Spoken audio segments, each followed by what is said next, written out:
Hello friends, welcome to news Tamil online. இங்கிலாந்துல இருக்கிற Plymouth university ஒரு ஆய்வு பண்ணியிருக்காங்க. அதுல என்ன சொல்லியிருக்காங்கன்னா, கடந்த 20 வருஷத்துல உலக பெருங்கடலோட 1/5 கருப்பாயிடுச்சான். இதுக்கு கடல் அடர் நிறம் அடைதல் அப்படின்னு பேரு. இதை பத்தி நம்ம டீட்டெயிலா இந்த வீடியோல பார்க்கலாம். வீடியோக்குள்ள போறதுக்கு முன்னாடி நீங்க இன்னும் நம்ம சேனலை சப்ஸ்கிரைப் பண்ணலன்னா சப்ஸ்கிரைப் பண்ணிக்கோங்க. அப்படியே பக்கத்துல இருக்கக்கூடிய பெல் ஐக்கானை கிளிக் பண்ணிக்கோங்க. வாங்க வீடியோக்குள்ளாடி போகலாம். கடலோட மேல் அடுக்குல சில மாற்றங்கள் நடக்குது. அதனால சூரிய வெளிச்சம் கடலுக்குள்ள போறது கஷ்டமாகுது. இதனால தான் கடல் கருப்பாயிடுச்சு. இந்த மேலடுக்குக்கு ஃபோட்டிக் ஜோன்னு பேரு. இங்க தான் 90% கடல் வாழ் உயிரினங்கள் வாழுது. உலகத்தோட உயிர் வேதியியல் சுழற்சி நல்லபடியா நடக்கிறதுக்கும் இந்த மண்டலம் ரொம்ப முக்கியம். 2003 இருந்து 2022 வரைக்கும் உலக பெருங்கடல்ல 21% பகுதி அடர் நிறம் அடைஞ்சிருக்குன்னு குளோபல் சேஞ்ச் பயாலஜி அப்படிங்கிற ஆய்வுல சொல்லியிருக்காங்க. இந்த ஆராய்ச்சி என்ன சொல்லுதுன்னா, கடலோட நிறம் கருப்பா மாறுறதுக்கு முக்கியமா 2 காரணங்கள் இருக்கலாம். ஒன்னு, கடல்ல இருக்கிற பாசிங்க ரொம்ப அதிகமா பரவுறது. இன்னொன்னு, கடல் தண்ணியோட சூடு மாறுறது. பொதுவா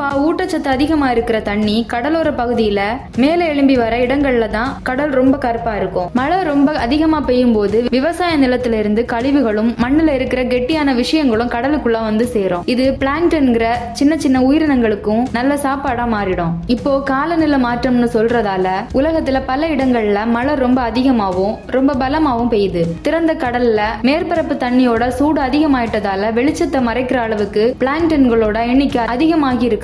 இதுவும் கடல் கருப்பா மாறுறதுக்கு ஒரு காரணமா இருக்கலாம்னு சொல்றாங்க. கடல்ல ஒரு பெரிய அளவுல, அதாவது ஆப்பிரிக்கா கண்டம் எவ்வளவு பெருசா இருக்கோ அதுக்கும் மேல 9% பகுதியில 164 அடி ஆழம் வரைக்கும் வெளிச்சம் கம்மி ஆயிடுச்சுன்னு ஒரு ஆய்வு சொல்லுது. அதே மாதிரி கடல்ல 2.6% பகுதியில 328 அடி வரைக்கும் வெளிச்சம் ரொம்பவே குறைஞ்சிடுச்சு. குறிப்பா வளைகுடா நீரோட்டம் போற இடத்துலயும் ஆர்டிக் அண்டார்டிக் பக்கத்துலயும் கடலோர சூரிய வெளிச்சம் விழுற பகுதி ஆழம் மாறி போயிடுச்சு. இந்த 3 இடத்துலயும் தான் காலநிலை மாற்றம் ரொம்பவே பாதிக்குது. அப்புறமா கடற்கரை ஓரம் இருக்கிற பகுதிகள், பால்டிக் கடல் மாதிரி நிலத்தால சுத்தி இருக்கிற கடல்கள்லயும் கடல் ரொம்ப கருத்து போயிருக்கு. ஆனா எல்லா இடத்துலயும் இப்படி ஆகலைன்னு அந்த ஆய்வு சொல்லுது. அதே நேரத்துல கிட்டத்தட்ட 10% கடல் பரப்புல வெளிச்சம் அதிகமா இருக்கு. அதாவது கடல் இன்னும் தெளிவா இருக்கு. இதே மாதிரி அங்கங்க மாறுபட்டு இருக்கிறது கடலோட அமைப்பு எவ்வளவு சிக்கலானது, தண்ணியோட தெளிவை எக்கச்சக்க விஷயங்கள் பாதிக்குதுன்னு காட்டுதுன்னு ஆராய்ச்சியாளர்கள் சொல்றாங்க. உலகத்துல நிறைய கடல்வாழ் உயிரினங்களும் கடல் சார்ந்த இடங்களும் பாதிக்கப்படலாம்னு விஞ்ஞானிகள் சொல்றாங்க. இந்த மாற்றங்கள் எதுக்கு வழிவகுக்கும்னு இப்போதைக்கு துல்லியமா சொல்ல முடியல. கிட்டத்தட்ட கடந்த 20 வருஷத்துக்கு மேல கடல் மேலடுக்கு எப்படி நிறம் மாறி இருக்குன்னு காட்டுற ஆராய்ச்சி ஒண்ணு இருக்கு. இது பிளாங்டன் மாறுறதுனால வந்திருக்கலாம் அப்படின்னு யூனிவர்சிட்டியோட கடல் பாதுகாப்பு இணை பேராசிரியர் டாக்டர் தாமஸ் டேவிஸ் சொல்லியிருக்காரு. இதே மாதிரி மாற்றங்கள் ரொம்ப இருளை ஏற்படுத்துதுங்கிறதுக்கான ஆதாரங்களை அவங்களோட ஆய்வு முடிவுகள் காட்டுது. இதனால சூரியன் சந்திரன் ஒளியை நம்பி வாழ்ந்து குட்டி போடுற விலங்குகளுக்கும் தேவையான கடலின் பகுதி கம்மியாகுது. தண்ணியோட இந்த மேலடுக்குல தான் நிறைய கடல்வாழ் உயிரினங்கள் வாழுது. கடல்ல இருக்கிற பைட்டோபிளாங்டன்கிற சின்ன சின்ன செடிகள் சூரிய வெளிச்சத்தை பயன்படுத்தி தங்களுக்கு தேவையான உணவை உருவாக்குது. இதுக்கு தான் ஒளிச்சேர்க்கைன்னு பேரு. இவைதான் கடல்வாழ் உயிரினங்களோட உணவு சங்கிலிக்கு முக்கியமான ஒரு ஆதாரம். சூரிய வெளிச்சம் நிறைய தேவைப்படுறதுனால இந்த பைட்டோபிளாங்டன்கள் தண்ணியோட மேல் பகுதியில தான் அதிகமா இருக்கும். அதனால தான் கடல்ல இருக்கிற நிறைய உயிரினங்கள் இந்த பைட்டோபிளாங்டன்கள் இருக்கிற வெளிச்சமான பகுதியிலேயே உணவு தேடி குட்டி போட்டு வாழுது. இந்த பைட்டோபிளாங்டன்கள் நாம சுவாசிக்கிற காத்துல இருக்கிற ஆக்சிஜன்ல பாதியை உருவாக்குது. அப்புறமா கார்பன் சுழற்சிக்கும் கடல்ல இருக்கிற மற்ற உயிரினங்கள் நல்லா வாழவும் இது ரொம்பவே அவசியம். கடல் கருப்பாயிட்டா மனுஷங்க சுவாசிக்கிற காத்துக்கும் அவங்க